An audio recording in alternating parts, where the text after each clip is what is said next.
Il y a longtemps, il y avait une femme grosse et effrayante nommée Madame G, comme l'appelaient ses clients, car elle vendait la meilleure soupe de viande.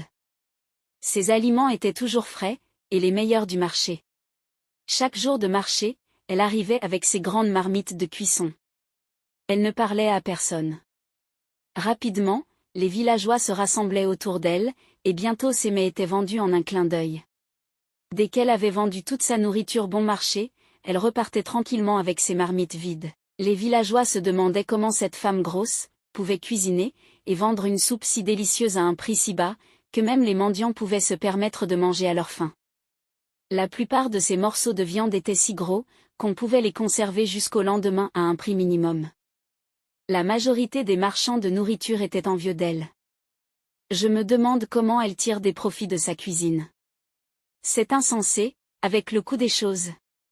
Elle ne doit pas vivre dans ce pays pour vendre sa nourriture si bon marché. Elle nous a déjà pris tous nos clients, répondit une dame d'une voix amère. Chaque dimanche, il y avait toujours un enfant disparu, soit dans le quartier, soit au marché. Mais la plupart des enfants disparus étaient souvent enlevés au marché par Dieu sait qui.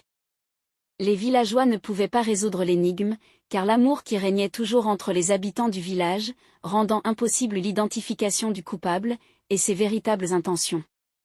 Cela ne dérangeait pas beaucoup Madame G, car elle parlait rarement aux gens, sauf lorsque ses clients venaient acheter chez elle. Malgré ses aliments bon marché, elle avait une attitude d'ostracisme, une apparence de « ne me dérangez pas », et gardait toujours ses distances, ne se mêlant pas aux autres femmes. Les enfants trouvaient Madame G intimidante et étrange, car chaque fois qu'ils jouaient au football, et que leur ballon touchait accidentellement sa marmite de soupe, elle hurlait de rage. La plupart du temps, Madame G crevait leur ballon avec un couteau, ce qui faisait pleurer les enfants au marché qui allaient se plaindre à leurs parents. Les enfants du village n'osaient jamais la déranger, surtout lorsqu'elle cuisinait ou était présente au marché. Pendant ce temps, une fille en particulier nommée Amina, remarquait à quel point Madame G était grincheuse et méchante, et comment les gens continuaient à acheter chez elle, malgré son mauvais comportement envers les villageois. Amina décida de la suivre lorsqu'elle terminait sa journée de vente. Un soir, quand Madame G avait fini ses ventes de la journée comme d'habitude, elle ferma immédiatement son échoppe, prit sa marmite, et se dirigea vers la forêt interdite, contre laquelle les anciens du village avaient déjà mis en garde leurs enfants. Il y avait de nombreuses versions effrayantes de cette forêt maléfique, une version disait que les esprits maléfiques des villageois y tenaient leur réunion, et d'autres scénarios effrayants que les mots ne pouvaient expliquer. Amina regardait Madame G entrer dans la forêt. Pourquoi va-t-elle vers la forêt interdite? Elle devrait savoir à quel point cette forêt est maléfique, pensa Amina, son esprit tourmenté par des pensées négatives. Elle suivait Madame G, en essayant de marcher sur la pointe des pieds, pour ne pas être vue. Même en marchant discrètement derrière elle, la peur remplissait l'esprit d'Amina, qui se posait des questions impossibles à poser à Madame G en personne.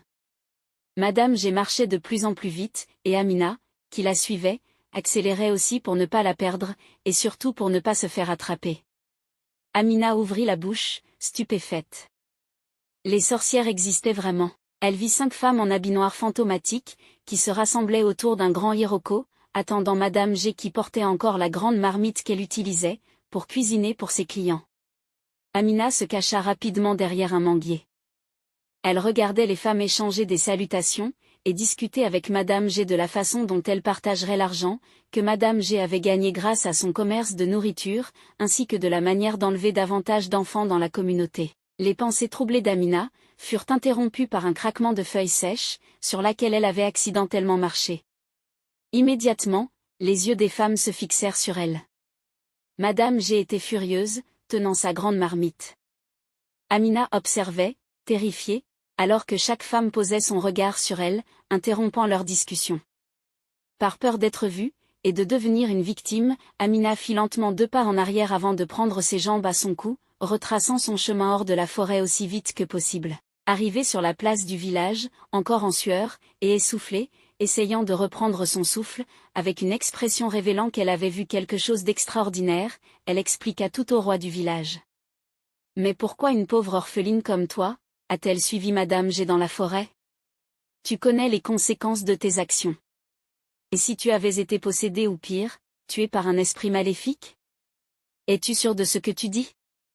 J'espère que ce n'est pas une blague, dit le roi en ajustant sa position sur le trône, les yeux fixés sur Amina. Il ordonna alors à ses gardes de se rendre dans la forêt maléfique, pour en déloger les femmes maléfiques.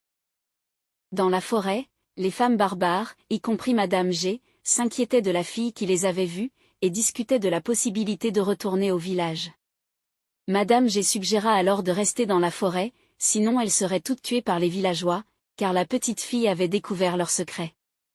Les gardes commencèrent leur périple vers la forêt maléfique, accompagnés d'Amina pour les guider. Dès qu'ils atteignirent l'endroit où Madame G et ses complices se cachaient, les gardes s'avancèrent vers elles, les tirèrent de leur cachette, et leur attachèrent les mains comme des esclaves, les battant sévèrement. Ils virent tous les vêtements des enfants pendus à chaque arbre, et emportèrent tout.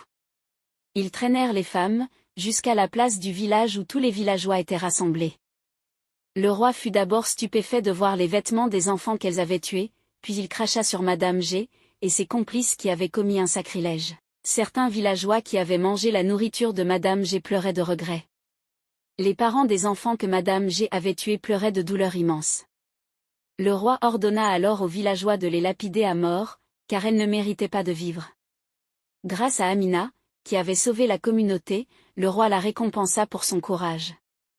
La morale de cette histoire est de faire attention à ce que l'on mange à l'extérieur, et de ne jamais tuer personne pour remplacer un animal.